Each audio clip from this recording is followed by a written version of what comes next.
Buenos días, hermanos. Sean bienvenidos a esta clase de escuela dominical. Gracias por acompañarnos y para comenzar les voy a invitar a que oremos. Padre eterno, gracias te damos, Señor, porque podemos ver tu amor y tu misericordia en este día que nos estás regalando. Gracias te damos, Señor, porque podemos estudiar tu palabra, Señor, porque podemos aprender lo que ella nos enseña acerca de nuestra salvación, Señor, para que podamos tener esa seguridad y esa certeza, Señor, de lo que tú has hecho por nosotros. Gracias, Señor, te damos porque tú eres quien nos guía y nos dirige, Señor, y te pedimos que en estos momentos tu Espíritu Santo sea quien nos ilumine, Señor, para entender las verdades que tu palabra tiene, Señor, para que podamos comprenderlas, para que podamos atesorarlas, Señor, y que podamos ponerlas en práctica en nuestra vida diaria para gloria de tu santo y bendito nombre, Señor, y para bendición de aquellos que nos rodean. En tus manos nos ponemos, Señor, porque lo hacemos confiando en el nombre de tu Hijo amado, nuestro Señor y Salvador, Cristo Jesús. Amén. Bueno, hermanos, les damos la bienvenida a esta clase de escuela dominical. Como ustedes recordarán, estamos estudiando el material de Sí Jesús. El día de hoy toca de la letra I del acróstico, que nos habla acerca de la incapacidad total humana. Bueno, la primera pregunta que podemos hacernos es: ¿el humano tiene un libre albedrío? ¿O este libre albedrío que el ser humano posee está afectado por el pecado? A lo largo de la historia, bueno, tenemos varias corrientes, cada una estableciendo su postura, y aquí vamos a referirnos a tres. La primera postura nos habla acerca de que el libre albedrío como tal del ser humano escapó a los efectos de la caída y por lo tanto es moralmente neutral. Es decir, el pecado o la caída original de Adán no afecta a los seres humanos. Cada ser humano tiene la capacidad de escoger entre el bien y el mal, y por lo tanto cada uno tiene ciertos valores o ciertas creencias que le permiten decidir o creer qué está bien y qué está mal en cuanto a sus acciones.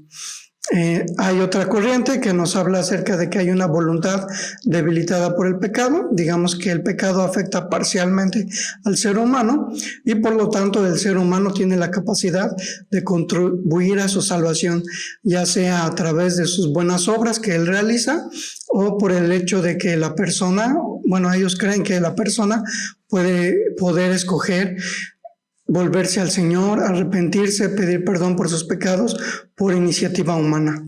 Y tenemos la tercera rama o tercera postura que nos habla acerca de que el pecado domina cada área del ser humano y que por lo tanto el hombre es incapaz de buscar la salvación.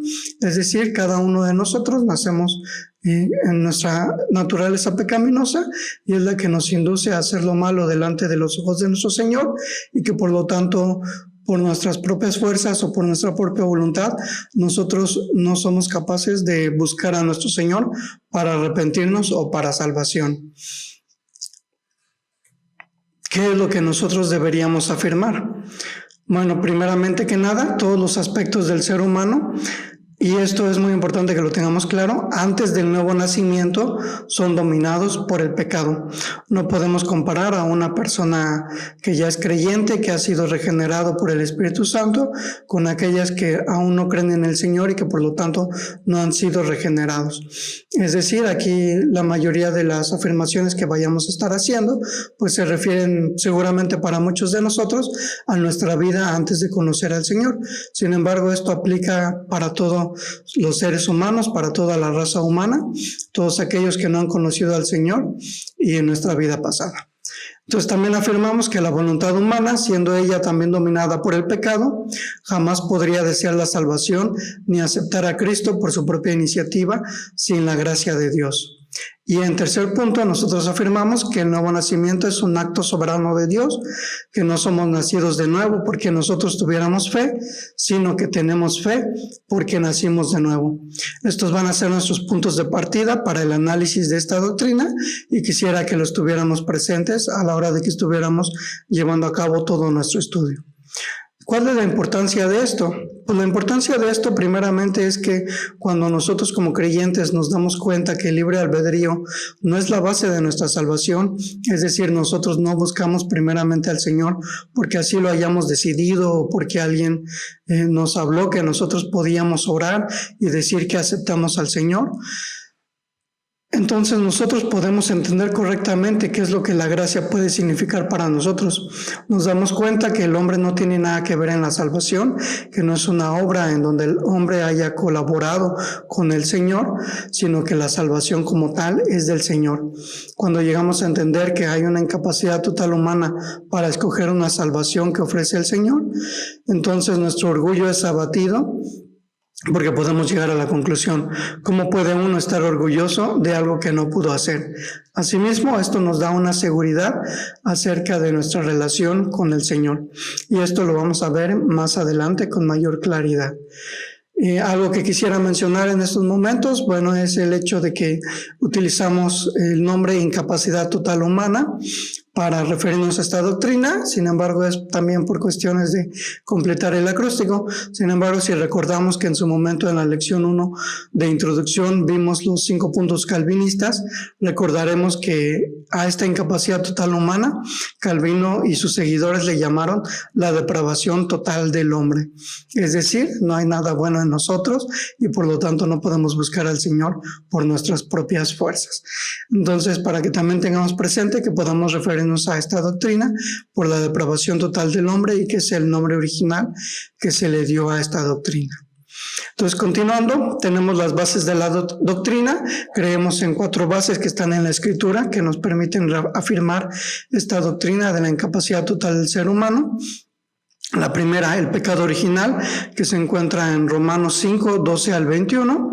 En la segunda, que tenemos que el corazón gobierna al hombre, no su voluntad. Tenemos como base en Mateo 12, de los versículos 37 al 37. El tercero, que si estamos muertos o estamos enfermos, vamos a responder a esta pregunta de acuerdo a lo que el pasaje de Romanos 3, versículos 9 al 18 nos dice.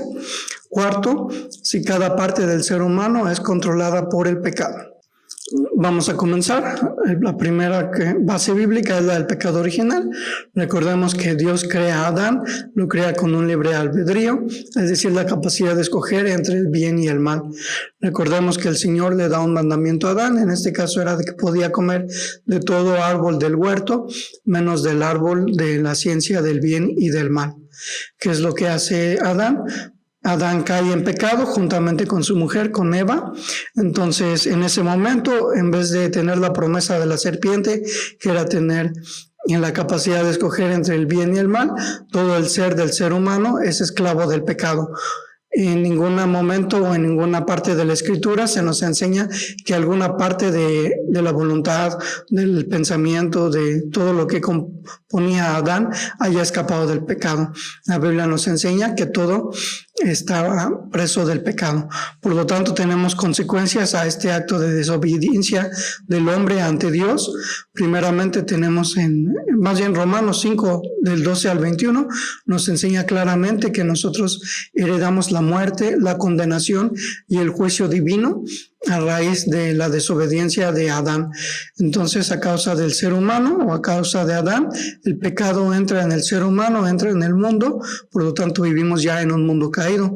Sin embargo, este mismo pasaje pues nos da la certeza o la esperanza de que nuestro Señor Jesucristo, pues también Él nos trae salvación a cada uno de nosotros. Entonces podemos concluir que el hombre peca porque es pecador y no es pecador porque peca. Es decir, la naturaleza condiciona las acciones del ser humano y no las acciones del ser humano determinan qué es el ser humano delante de Dios. Como segundo punto tenemos al corazón del hombre. Uno siempre va a escoger lo que le agrada, nosotros escogemos lo que nos gusta, lo que refleja lo que somos en el corazón, y la naturaleza interior dirige al hombre, no su voluntad. Es decir, la voluntad nunca puede ser libre de la naturaleza interna del ser en la que se encuentra. Entonces podemos ver cómo nuestro Señor Jesucristo hace referencia a este principio cuando está hablando con los escribas y fariseos y les reclama, ¿no?, que ellos deberían estar estudiando las Escrituras porque en ellas se encuentran la vida eterna. Sin embargo, no reconocen que las Escrituras precisamente hablan acerca de nuestro Señor Jesucristo y por lo tanto no pueden interpretarlas correctamente. Por eso concluye: ¿cómo pueden ustedes hablar lo bueno siendo malos? porque de la abundancia del corazón habla la boca. Está en Mateo 12:34, el contexto completo lo encontramos en Mateo 12:33 al 37. Entonces el corazón del hombre gobierna las acciones y la voluntad del ser humano. Proverbios 4:23 nos enseña que sobre toda cosa debemos guardar nuestro corazón. Entonces, si el corazón es dominado por el pecado, entonces también lo es la voluntad del ser humano. Tercer base bíblica, ¿estamos muertos o estamos enfermos? Realmente, actualmente, lo que están haciendo muchas sectas, muchos que se dicen cristianos, enseñan, ¿no?, que el hombre realmente está enfermo por el pecado. Al pecado lo tratan como una enfermedad y esta enfermedad puede ser curada a través de la obra redentora de nuestro Señor Jesucristo, a través de acercarse a la Biblia, a través de acercarse a Dios. Ellos dicen el hombre está enfermo y por lo tanto puede ser sanado si ellos quieren ser sanados, ¿no? En este caso podemos recordar cuando cada uno de nosotros se enferma, podemos seguir enfermos o podemos acudir a un doctor para que el doctor nos diagnostique y nos recete un medicamento que pueda contribuir a reducir el malestar que nosotros tenemos. Es decir, la decisión de acudir o no acudir al doctor, pues recae en cada uno de nosotros. Sin embargo, lo que la palabra nos enseña es que el hombre como tal está muerto en sus delitos y pecados y por lo tanto no podemos ser capaces de hacer nada. Recordemos que los muertos, pues una vez que caen en ese estado, ya no pueden ellos tener movimiento, ya no pueden respirar, ninguna función vital se presenta en ellos y por lo tanto ellos a sí mismos no pueden resucitarse. Si hubiera un médico que está cerca con un desfibrilador y procede a hacerle primeros auxilios, pues pudiera ser que pueda resucitarlo en cierta forma, hablando en una forma médica. Sin embargo, esto pues no es la resurrección o la vida que la palabra nos enseña o a la que se refiere nuestro Señor Jesucristo cuando habla acerca de darnos vida eterna. Entonces, la muerte implica una incapacidad total. Sin embargo, nosotros como seres humanos o nuestro orgullo humano no puede tolerar esta incapacidad de resucitarnos a nosotros mismos. Si ustedes quieren revisar el pasaje donde nos habla acerca de que estamos muertos en nuestros delitos y pecados, se encuentra en Efesios 2, versículos 1 al 3. Entonces, ¿qué es lo que la palabra nos enseña? Que estamos realmente muertos en nuestros delitos y pecados. Asimismo, según Romanos, capítulo 3, versículos 9 al 18, nos enseña que todos estamos bajo el dominio del pecado. El efecto de este dominio podemos encontrarlo en la descripción siguiente. No hay justo ni aun uno, no hay quien entienda, no hay quien busque a Dios, no hay quien haga lo bueno, no hay ni siquiera uno. Romanos 3, 10 al 12. Entonces podemos hacernos las siguientes preguntas. Si no hay quien entienda, ¿puede llegar el pecador por sí solo a entender el evangelio? Si nadie busca a Dios, ¿tiene el pecador poder para hallarlo? Si no hay quien haga lo bueno, ¿por qué suponer que un pecador es capaz de entregarse a Cristo? Si no hay temor de Dios en ellos, ¿de dónde proviene el deseo para entregarse a Él? Podemos concluir entonces que lo que la palabra nos enseña es que nosotros estamos muertos y que por lo tanto no podemos buscar al Señor, el cual es vida.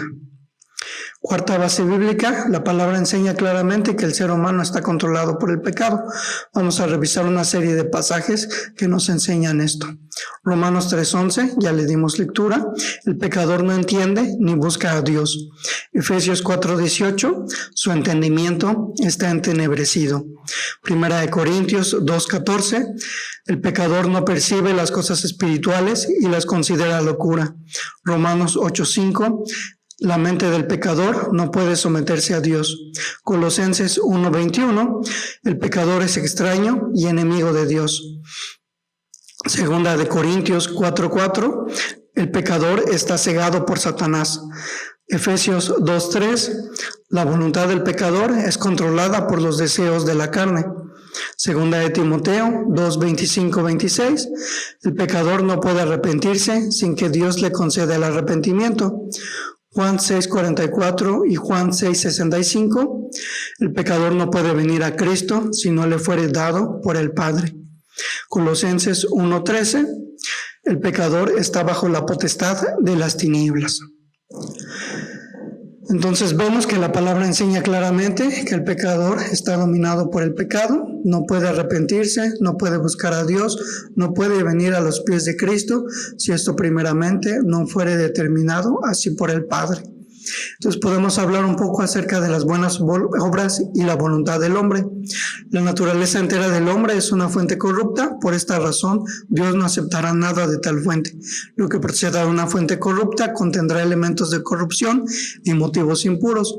Por lo tanto, no es de extrañarse lo que dijo el profeta Isaías: todas nuestras justicias son como trapo de inmundicia delante del Señor. Esto lo podemos encontrar en Isaías 64:6. En cuanto a la voluntad humana, podemos ver que es una extensión del carácter de la persona, y cuando no hay regeneración, uno rechaza a Cristo hasta que Dios lo cambia. Tenemos varios pasajes que hacen referencia a esto: Juan 6:44, 2 de Timoteo 2:25, Filipenses 1:29, de los cuales algunos ya les dimos lectura en la sección anterior. Entonces podemos ponernos a hablar acerca del nuevo nacimiento. ¿Cuál sería el orden de los eventos en el nuevo nacimiento? Recordemos que estábamos hablando acerca de la postura arminiana, de la postura reformada en la lección 1 de esta clase, y podemos retomar un poco acerca de lo que nos decían estas posturas. En cuanto a la posición arminiana, nos habla primeramente: el hombre tiene fe. Es decir, una vez que ha escuchado el mensaje de salvación a través de un predicador o es invitado a llevar a cabo una oración de arrepentimiento, en ese momento el hombre muestra una fe, nace una fe, surge una fe que le permite creer en Cristo, que es producida por su libre albedrío. Es decir, toda esta acción de regeneración inicia en el ser humano, y por lo tanto el hombre contribuye a la salvación con su fe y con la obediencia. En este caso, para ellos, Dios es un espectador que está esperando a que el hombre reaccione con fe, para que entonces Dios pueda otorgar esa gracia o esa salvación que Él ha prometido a los hombres. Entonces Él produce ese nuevo nacimiento en el hombre, y vemos que es un mero espectador en cuanto a acercarse al hombre o buscar al hombre. Recordemos, esta es la postura arminiana, no es lo que nosotros enseñamos. ¿Qué es lo que nosotros enseñamos? Nosotros hablamos del nuevo nacimiento a través de una perspectiva reformada, a través de lo que la Escritura nos está enseñando. Recordemos que el estado inicial del hombre, pues es que está muerto en sus delitos y pecados. Así es como la palabra los enseña. Por lo tanto, no puede acercarse ni buscar a Dios. Entonces, ¿qué es lo que sucede? Pues en este caso Dios es el que busca al hombre. Dios es el que otorga la gracia, Dios es el que otorga este nuevo nacimiento al ser humano, al hombre, y por lo tanto a partir de este nuevo nacimiento, pues el hombre puede tener una nueva naturaleza, puede tener fe en Cristo, puede tener fe y por lo tanto puede manifestar una obediencia al Señor a través de la gracia que le fue otorgada. Este debería ser la postura o el orden de los eventos en los cuales nosotros creemos, porque es lo que la palabra nos enseña. Entonces podemos hacernos las siguientes preguntas: ¿es nuestra obediencia la causa de nacer de nuevo, o es el nacer de nuevo la causa de nuestra obediencia? Si decimos que la obediencia es la causa de nacer de nuevo, estamos creyendo en la postura arminiana. Si decimos que el nacer de nuevo es la causa de nuestra obediencia, estamos creyendo en la postura reformada. Pero debemos ir a la Escritura para validar qué es lo que ésta enseña acerca del orden de los eventos. Si nos vamos a Juan 3:3, podemos ver que el nacer de nuevo implica que podemos ver el reino de Dios. Si vamos a Jeremías 24:7, podemos ver que Dios dará un corazón a su pueblo para que le conozcan. Si vamos a Ezequiel 16:62-63, vemos que Dios confirmará su pacto y perdonará los pecados. Si vamos a Ezequiel 36:26-27, podemos aprender que Dios dará un corazón nuevo, y por lo tanto nosotros podemos manifestar obediencia como pueblo suyo. Si vamos a Santiago 1:18, Él de su propia voluntad, hablando de Dios, pondrá las primicias a sus criaturas. Si vamos a Salmos 65:4, veremos que los escogidos por Dios habitarán en sus atrios. Es decir, la causa de nuestra obediencia es el nacer de nuevo. Es decir, todo inicia en la obra del Señor de buscar y acercarse al hombre que está muerto en sus delitos y pecados. Podemos hacernos la siguiente pregunta: ¿de dónde proviene la fe salvadora? ¿Proviene del libre albedrío del hombre o es una obra de la gracia de Dios? Si nos vamos a la segunda pregunta de ¿proviene del libre albedrío del hombre?, estamos haciendo referencia a la postura arminiana. Si respondemos que es una obra de la gracia de Dios o hacemos referencia a la tercera pregunta, estaríamos haciendo énfasis en la postura reformada. Nuevamente, vamos a la Escritura para ver qué es lo que la Escritura nos enseña acerca de esto. Hechos 13:48 nos dice que los ordenados para vida eterna creyeron todos. De Hechos 18:27 nos enseña que por la gracia habían creído. Hebreos 12:2 enseña que Jesús es el autor y consumador de la fe. Efesios 2:8 nos enseña que por gracia somos salvos por medio de la fe. Filipenses 1:29 enseña que a causa de Cristo creemos en Él. Y Juan 6:65 nos dice que es dado por el Padre el que podamos acudir o venir a Cristo. Por lo tanto, podemos concluir que es una obra de la gracia de Dios, la fe salvadora. Es decir, el ser humano produce una fe después del nuevo nacimiento provocado por el Señor y que por lo tanto esa fe salvadora que se produce en el hombre es obra de la gracia del Señor. Es decir, todo el mérito de la salvación, del nuevo nacimiento, de acudir a Cristo, a rendirnos, es únicamente obra del Señor, de nadie más. El ser humano no interviene en esta obra y toda la gloria es del Señor. Entonces podemos concluir en el nuevo nacimiento que la fe salvadora es un obsequio divino, no es fruto del libre albedrío humano. Nacer de nuevo es un acto soberano de Dios y por lo tanto el pecador no se convierte a sí mismo. Esto podemos resumirlo en los siguientes eventos. El nacer de nuevo produce fe y la fe produce la justificación. La justificación, si el Señor lo permite, lo estaremos viendo en la siguiente lección. Entonces, de la conversión, quiero dejarles las siguientes palabras que son del autor de este material, Es y Jesús, Roger Smalling, que dice: al ver el reino de Dios por la iluminación de la regeneración, entonces la conversión llega a ser inevitable. Dios nos revela a Cristo tan atrayente que su persona misma llega a ser irresistible. Lo irresistible de la gracia consiste más en esta percepción que en la dominación forzada de una voluntad humana resistente. Cristo es demasiado excelente para resistir cuando se revela como Él es. Esa iluminación no transgrede en ningún aspecto de la libertad del hombre, ni hace injusticia a los que se niegan a mirarlo. El motivo por el cual Dios concede esta iluminación a algunos y no a otros es un misterio escondido en la eternidad. Entonces podemos ver que toda la obra de la redención, de la salvación, es obra del Señor.